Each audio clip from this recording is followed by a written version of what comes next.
Bien, en este segundo ejercicio vamos a desarrollarlo, pero de forma completa. En el número uno solo era una especie de repaso. Aquí vamos a desarrollarlo, es decir, vamos a encontrar la medida del triángulo ABC de forma completa, incluyendo los ángulos. Entonces, vamos a ver. Es un triángulo rectángulo, eso siempre tienen que tenerlo claro. El triángulo rectángulo lo dibujaré de esta manera.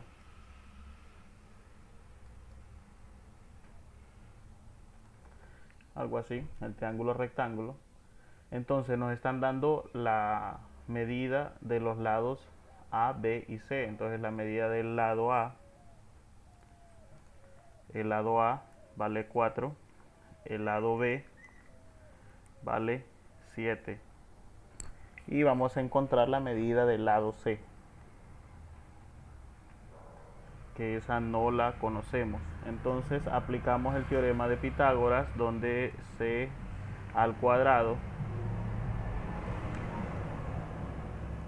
de C al cuadrado es igual a la medida de A al cuadrado, eso no se les debe olvidar la fórmula, A al cuadrado, más B al cuadrado.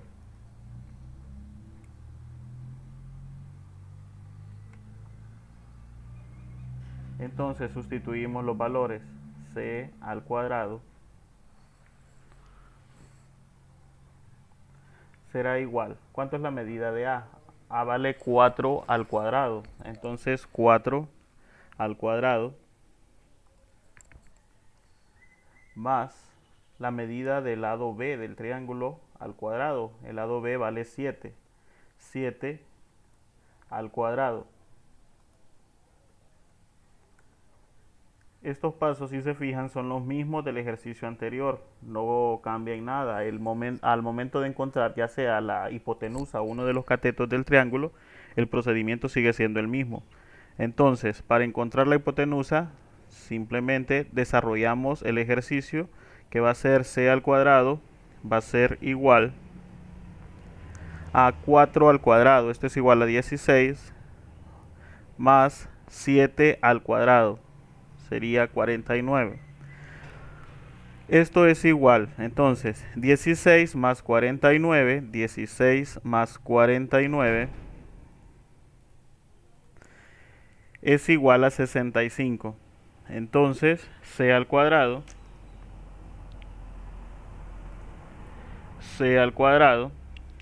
es igual a 65. Para desarrollarlo completamente tenemos que despejar C y no dejarle ninguna operación sin desarrollar. Entonces esta potencia la pasamos al otro lado del igual y decimos que C va a ser igual a la raíz cuadrada, que es la operación contraria a la potencia, de 65. Entonces tendríamos raíz de 65. Raíz de 65 es igual a 8.06. Yo les comentaba que lo pueden dejar la respuesta y decir únicamente que la hipotenusa es igual a raíz de 65 o representarlo como un decimal. En lo particular prefiero que lo dejen como raíz de 65, pero igual lo vamos a representar como el decimal, que va a ser igual a 8.06. Y esto es aproximado, entonces 8.06. Esa sería la medida de la hipotenusa. ¿Por qué prefiero que lo dejen como la raíz? Porque de esta manera nosotros trabajamos un poco más confiados de que no hemos aproximado demasiado o nos faltarían valores. Entonces es más confiable trabajar con el valor como una raíz. Es como cuando nos queda una respuesta en fracción. Prefiero que lo dejen en fracción y no en un decimal. Ahora bien, ¿cómo encontraríamos nosotros el ángulo, digamos, el ángulo alfa? Ese ángulo alfa, nosotros, por ejemplo, lo podemos representar en este lado. El ángulo alfa lo podemos representar en este lado del triángulo ¿Y cómo lo representaríamos? Por ejemplo, conocemos cómo es la medida de las funciones trigonométricas. Las funciones trigonométricas son seno, coseno, tangente, y las opuestas son cosecante, secante y cotangente. Ahora bien, si queremos descubrir un ángulo, nosotros podríamos trabajar con los lados que ya conocemos. Por ejemplo, si sabemos que el seno de un ángulo cualquiera, en este caso seno de alfa va a ser igual al lado opuesto sobre la hipotenusa. El lado opuesto sobre la hipotenusa. Entonces el lado opuesto sobre la hipotenusa. Ahora bien, nosotros hemos calculado la hipotenusa. En lo particular, prefiero que trabajemos con los datos que ya nos ha dado el ejercicio y no con datos que hemos calculado. Porque podría ser en un ejercicio que ustedes, por ejemplo en este caso, yo les pida encontrar la hipotenusa, se equivocan calculando la hipotenusa y utilizan este valor equivocado, entonces van a tener mala también la respuesta de los ángulos. Entonces yo prefiero trabajar con los valores que ya se nos dan en el ejercicio. ¿Cómo hacemos esto? Bueno, ya sabemos que aquí el seno involucra el opuesto y la hipotenusa. Entonces no nos conviene porque la hipotenusa la acabamos de calcular nosotros. Puede estar sujeta a un error. Entonces, ¿qué valores nos conviene? Por ejemplo, una función trigonométrica que involucre el opuesto y el adyacente. ¿Qué función trigonométrica involucra el opuesto y el adyacente? Eso tienen que sabérselo. El tangente está formado por opuesto y adyacente. ¿Cómo es la fórmula? Opuesto sobre adyacente. Entonces, ¿cuál es el lado opuesto? Vamos a dejarlo aquí en la parte de abajo. Tangente de alfa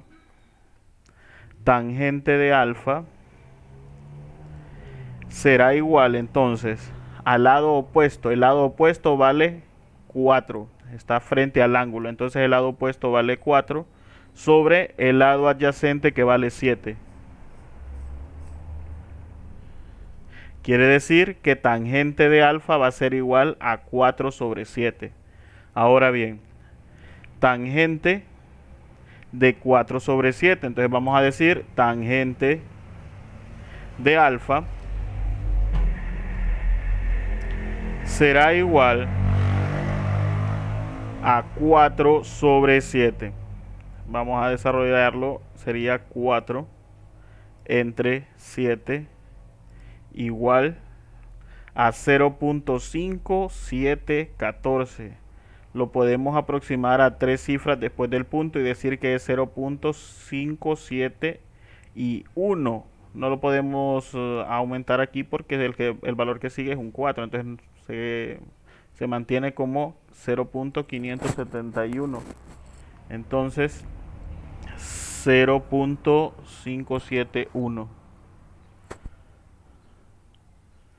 Ahora bien, lo que queremos encontrar es alfa. Para encontrar el valor de alfa, nosotros tenemos que despejar ese valor. ¿Cómo lo vamos a hacer? Pues alfa va a ser igual. ¿Qué sucede aquí? Tangente lo voy a pasar con su operación contraria. ¿Cuál es la operación contraria de este tangente? Pues tangente a la menos 1. Es decir, si está multiplicando va a pasar a dividir. Entonces, tangente a la menos 1. Tangente a la menos 1 de ¿cuánto?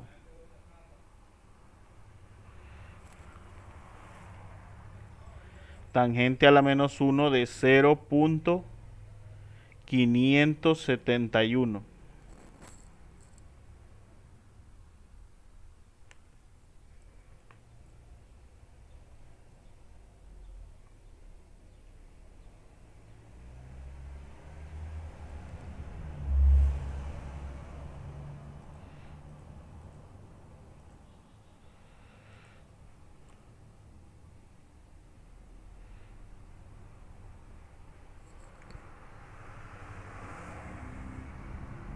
Bien, siempre me sale el...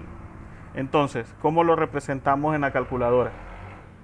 Ya tenemos que es 0.571 4. En la calculadora, nosotros, si se fijan, dice seno a la menos 1, pero está en la segunda opción, coseno a la menos 1 y tangente a la menos 1. Para habilitar ese menos 1, nosotros tenemos que colocar segunda función de tangente. Entonces, segunda función de tangente sería tangente a la menos 1, está representado aquí, tangente a la menos 1 de todo ese valor.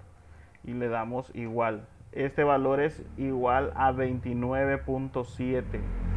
29.7.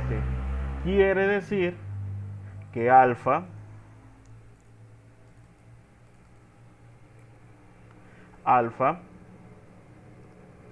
va a valer 29.7 grados. Esa sería entonces la medida del ángulo alfa que debíamos encontrar. Entonces sería igual a 29.7 grados. Ahí tenemos entonces la medida del ángulo, la medida de los lados. Ahora bien, ¿cómo vamos a encontrar la medida de este ángulo de aquí?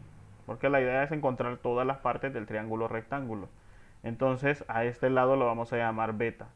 Ese ángulo beta está formado por, miren aquí la diferencia, vamos a usar los mismos lados pero va a cambiar. Entonces el ángulo beta va a ser igual a la tangente, igual, porque involucra el lado adyacente y el lado opuesto. Entonces tangente de beta va a ser igual. La tangente siempre es igual a opuesto sobre adyacente, entonces el lado opuesto en este caso es 7. Entonces es 7 sobre 4. ¿Notan la diferencia? Entonces, desarrollamos la operación y nos va a quedar que tangente de beta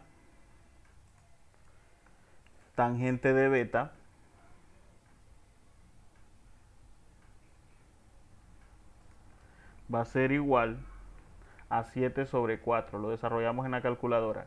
7 entre 4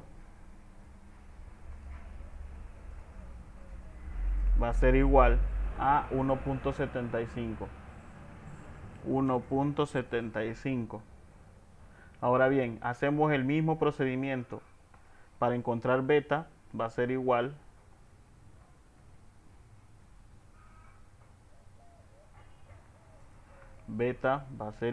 a la tangente inversa. Tangente inversa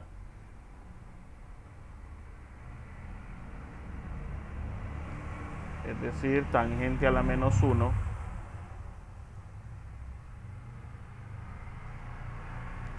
tangente a la menos 1 de 1.75. Luego desarrollamos en la calculadora tal y como está 1.75. Entonces tangente inversa de 1.75 es igual a 60.255, es 60.1 por aproximación. Quiere decir que beta es igual a 60 grados punto 1. 60 grados punto 1. Si nosotros aproximáramos estos valores, nos quedaría de la siguiente manera. Alfa, si lo aproximamos a un número entero, sería 29.7, nos quedaría en 30 grados. Y beta, si lo aproximáramos, quedaría en 60.1, pues en 60 grados. 60 más 30 son 90, más los 90 grados del ángulo recto sumarían 180. Recuerden que la suma de los ángulos internos de un triángulo debe ser 180 para que la respuesta nosotros estemos seguros que es correcta.